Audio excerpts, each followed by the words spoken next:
Okay, so here's my recipe for my Chinese chicken fingers. Some places they call it sweet and sour chicken or Chinese chicken nuggets. So I bought some tenderloins. This is already marinated. I know it looks like it's not seasoned. That's because the seasoning that you use don't have any color to it. I'll explain it afterwards. So I brought some tenderloins and I just diced those up into like cubes, my tenderloin breast. And then I seasoned it with a dash of white powder, a half a teaspoon of Acent, or if you have MSG, I use Acent as a substitute for MSG. And then I use some salt, a half of a teaspoon of salt, and then like 3 to 5 drops of sesame oil. You do not want to overdo the sesame oil because this thing is really strong. And then I also put in a tablespoon and a half of this cooking wine. So I put that over the chicken and, you know, I massaged it in and then I let it marinate for about 2 hours. But this is leftover from yesterday. My son is requesting more today, so this is the leftover from yesterday that I'll be using in this video. So that's what this is seasoned with. So as you see, the seasonings that it called for does not have color. That's why my chicken looks pale, but it has a lot of flavor. And if you think about it, the chicken fingers from the Chinese restaurant, it's not really salty. All right, so once you marinate your chicken, in a separate bowl, we're going to get the best flour that you got. Use 1 cup of flour in the bowl. And I am going to eyeball this.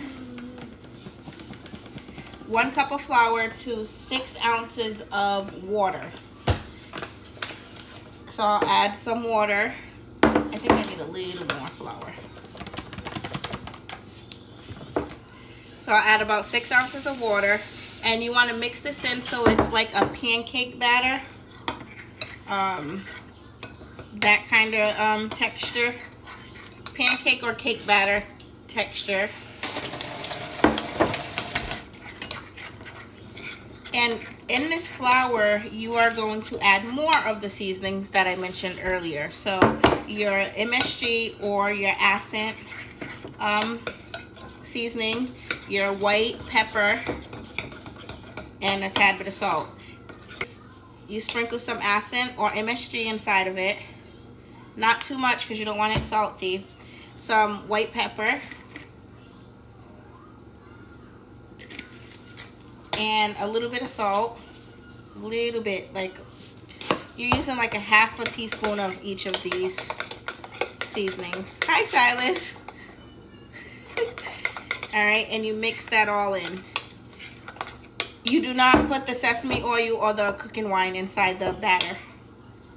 All right, so once you got your batter, I'm using vegetable oil. I know most restaurants use peanut oil, but I don't have any peanut oil, so I'm using vegetable oil. It's just as good. I am going to mix these little chicken cubes inside the batter, and I'm gonna fry 10 at a time. I can mix, this is not much, so I'm gonna mix all of these inside this batter. These are gonna be really good because they got to marinate overnight from yesterday, cooking them yesterday.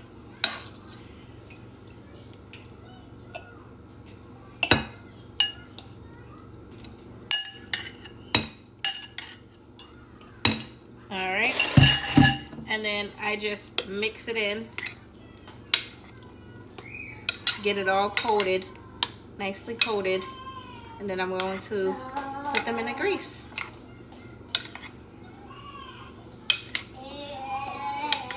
See, they're nicely coated. Okay. So I used the toothpick to pick the chicken nuggets out of the batter because if I use the spoon or spatula of that sort, it'll slide right off the chicken. The batter will slide off the chicken, so that's why I'm using a toothpick.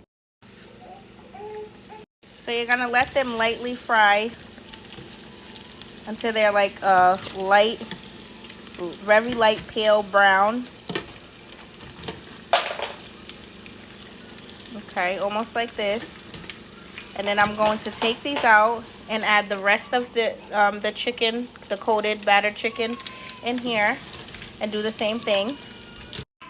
All right, so it's fried one time, so I'm putting these ones back in for a second round to fry a second time. So you double fry them.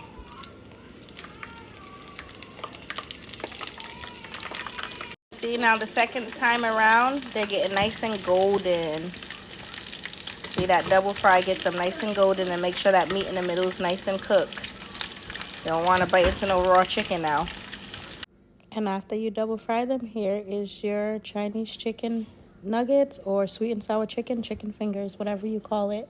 They were so good with some duck sauce to complement it.